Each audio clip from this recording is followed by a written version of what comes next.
अतः हम देखते हैं कि यदि आदमी अक्षरों की खोज नहीं करता तो आज हम इतिहास को न जान पाते। अगर बच्चों अक्षर नहीं होते तो आज हम इतिहास को नहीं जान पाते। ना हम ये जान पाते कि कालिदास कौन थे, कि सूरदास कौन थे, कि मैथिली शरण गुप्त कौन थे, है ना, किसी को भी नहीं जान पाते। तो ये सब क्या है, जब इन्होंने लिखना शुरू किया। आज हम यह न जान पाते कि पिछले कुछ हजार सालों में आदमी किस तरह रहता था, यानी पहले आदमी कैसे रहता था और कैसे कैसे अब धीरे धीरे उसका विकास होता जा रहा है।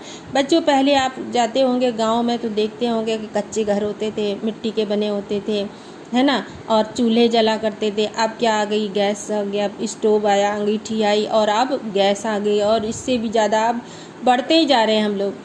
तो कौन कौन राजा हुए इत्यादि, और कौन कौन राजा हुए, कैसे समय, कैसे रामचंद्र की पैदा हुए, कौन कैसे क्या हुआ, ये सब हमको पता नहीं चलता।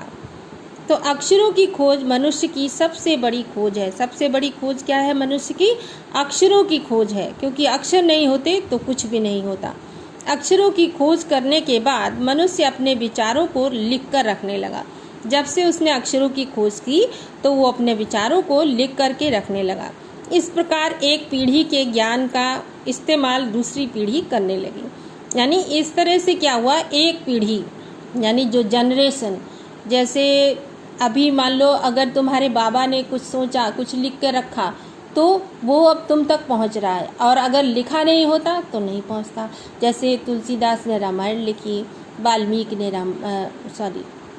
ने रामायण लिखी, इन्होंने रामचरितमानस लिखी, और हमें इसकी जानकारी ही ना होती तो फिर क्या होता, पता ही नहीं चलता। तो लिख के रखा ना, तभी पता चला। अक्षरों की खोज करने के बाद पिछले 6000 सालों में मनुष्य जाति का तेजी से विकास हुआ, और फिर जैसे अक्षरों की खोज हुई तो मनुष्य का पिछले 6000 सालों में मनुष्य का तेजी से विकास हुआ है, कि पहले तो उसे लिखना आता ही नहीं था। यह महत्व है अक्षरों का और उनसे बनी हुई लिपियों का। बच्चों, लिपि आप जानते हैं, किसी भी भाषा को लिखने के लिए जो अक्षर निर्धारित किए जाते हैं उसको बोलते हैं लिपि।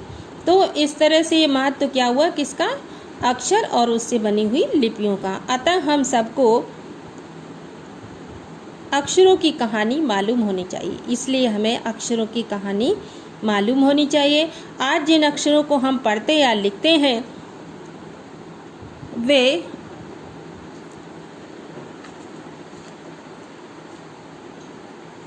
वे कब बनाए गए, कहाँ बने और किसने बनाए, ये जानना जरूरी है भी। क्योंकि ये जो अक्षर हम पढ़ते लिखते हैं, ये किसने बनाए, कहाँ बने और ये कैसे बनाए गए, इन सब की हमें जानकारी होना बहुत ज़रूरी है। तो बच्चों, इस तरह से आपका ये पाठ आज समाप्त हुआ।